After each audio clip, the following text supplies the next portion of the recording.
everybody would come back as the president or the king, queen, or leader, whatever. Who would want to come back as a slave? How many people say, I'm going to reincarnate as a slave? That sounds like fun. Or I'm going to come back as an abused child. Or I'm going to come back as a child sold into slavery. Do you think people choose that? Would want to choose that? And the biggest percentage of the planet is in that? Does that make any sense? Of course not. But again, mankind and the human race, women as well, have accepted the ignorance of truth. Oh, nobody knows the truth. How many times did you hear that? That's your truth. Well, meaning they don't have truth, so nobody else on this planet can. Well, he sit there and meditate. He knows the truth. Does he? Whose truth? His own truth. For what he wants, what he created, what he's going to do when he dies, where he's going to go, his limitations on that. Because you can't say, I'm going to become God and make it happen. No. You realize God frowns on people that try to do that? Oh, sorry, people, because you think you're one with it. No. You're one with your mother? You're one with your father? No, they're two separate beings. Now you're trying to say you're one with God? God itself? Really? Are you that egotistical? Thinking and belief in that? Can you do one slight miracle? Oh, I can make somebody pregnant. Wow. Every soul can do that in this body. Well, most every soul can. But the reality is, crazy people, because I'm considered crazy, when you go out into the world, you don't think like everybody else. There's no reason to think like everybody else. They don't understand death. Very few really understand karma. Past lives, oh, that doesn't exist. And if, out of all my people that I met, a few of them say they know their past life, which is good. One life. Hopefully it meant something to them. But now, children that are becoming aware, it's hard for them to get their parents to help them grow within that. I watched this story on TV. It was a child that had a total awareness of his past life. And his parents said it's impossible. But the child gave names and places and all these things. And they spent a couple years tracking everything the child said. They found the boat he was on in the Army, Navy, in his past life. He said the names of the people that were on the boat. And then there's the place, that little spot in that where you can prove that there was a person that was there that he could have been. So that alone is opening the doorway for it to come out. But people still are afraid. I mean, what if Jack the Ripper comes back and he's aware of it now? Is he going to do the same thing? Guess what? If he didn't become spiritual, he's not moving forward. But he won't be back too soon, if that was the case. So, as we play the game of life, we're playing the game of death. So you had a board game. Life, birth on one side, death on the other. Life, like the game of life. You ever play the game? I'm sure you might have, might not, whatever. Drive around, get some money, get some children.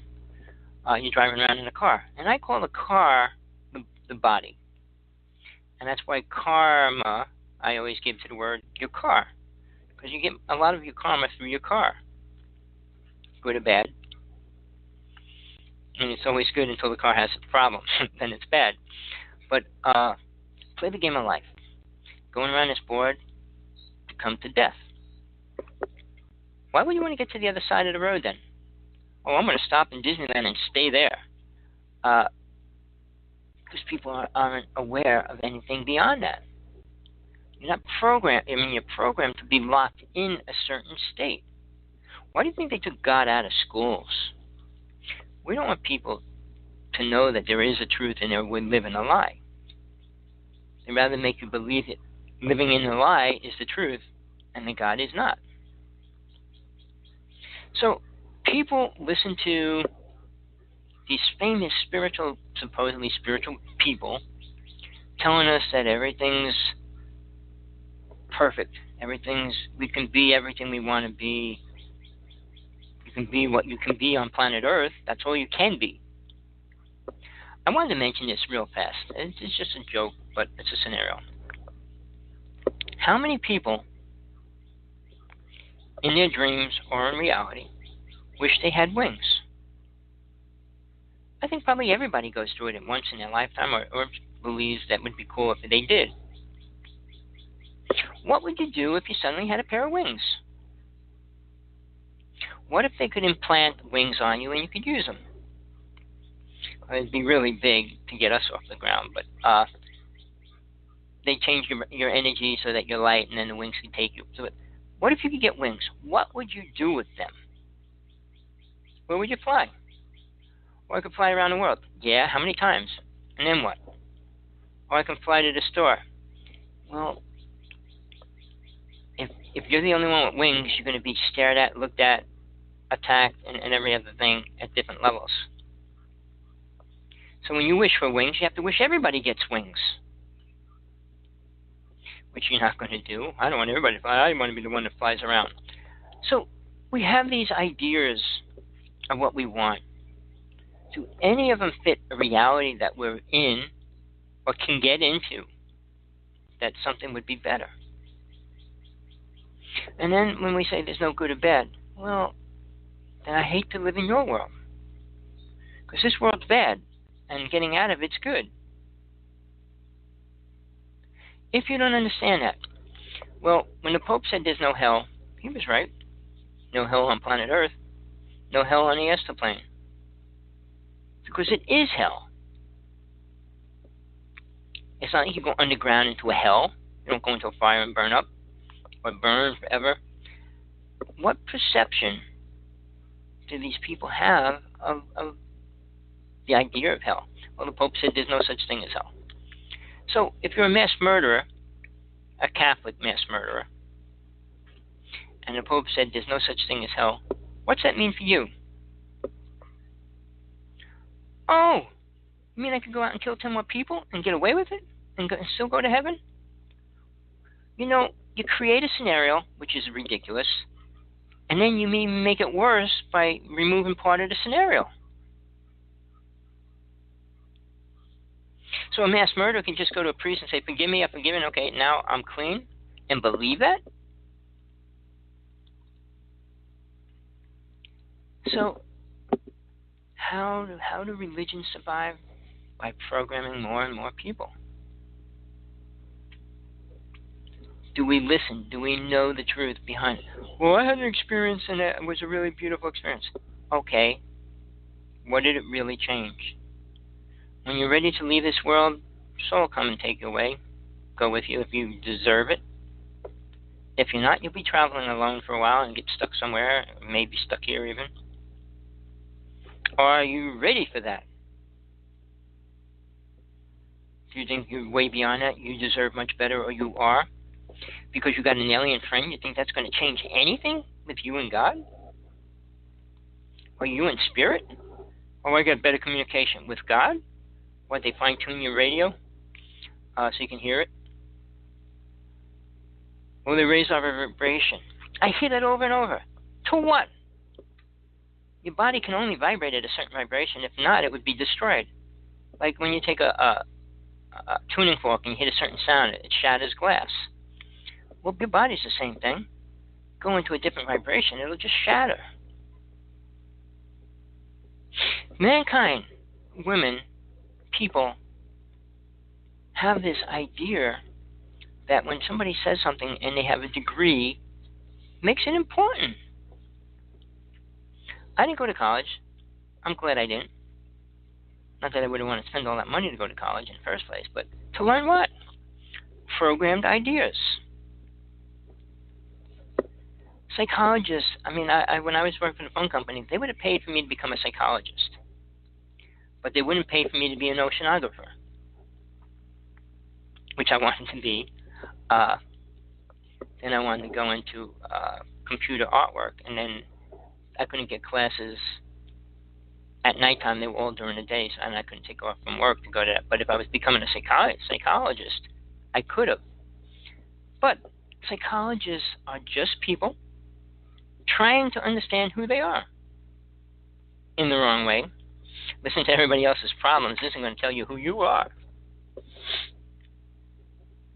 And it's sure not going to tell you who you shouldn't be. So being crazy, I say I'm crazy, go insane. Understanding the truth, why we came here. Well, why I came here.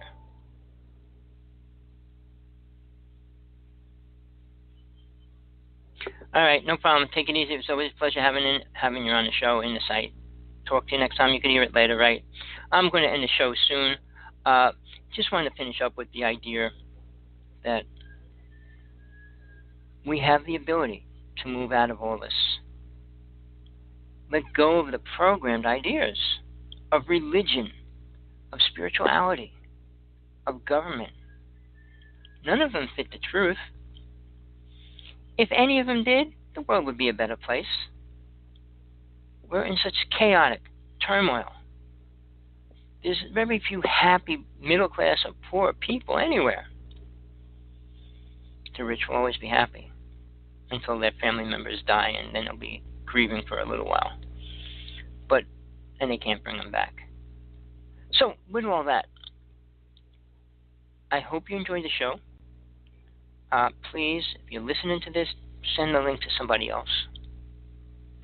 Get it out there. It's time. It's time to wake up. Wake up, smell the roses. There's more to this world that we can do than not. In a good way or a bad way. And it's which way do you choose to go? I don't think too many people found the good way to go yet. And people with money will probably never see the good road. Donating $1 million if you're a billionaire is nothing. It has nothing to do with spirit. You're not bribing your way into heaven. You may think you are, but it's not like that. So I want to say this. Look in the mirror. Look at yourself. See who you are. Do it for a while. And something just might spark something in your thinking and help you open your awareness to the truth. So with that, I'm going to end the show today. If you're listening, thank you. I'm glad you listened to this far. I got it to this far. But most people, the truth is so heavy to the body until it accepts it. Then it's different. But until it realizes what it's really carrying, it's just a heavy weight that you really don't want to carry. You'd rather put it down and walk away than pick it up and carry it. I mean, the scenario that I see is like when they made Jesus carry his cross. What kind of idiotic mentality is that? The mentality of the human race is pretty pathetic. Why we got to put holes in the planet, more energy? We got free energy. We don't need to do those things anymore. We never did. So, think about Trump saying we should go back to coal. Where do people get their thinking from? Why don't they they're releasing this free energy thing, real fast, that will charge your cell phones in the air now. It's going to happen this year. Well, it's one step in the right direction. Tesla came out with that in 1900. So, please, don't do this for me. Don't do anything for me. You're the one that's living alive in this lifetime. Maybe you're trying to enjoy it the best you can, but make it more important than just being the best it can. Make it real. Really important to God. Not to ego, not to other people. What would be beneficial to God that you can do? whatever it is.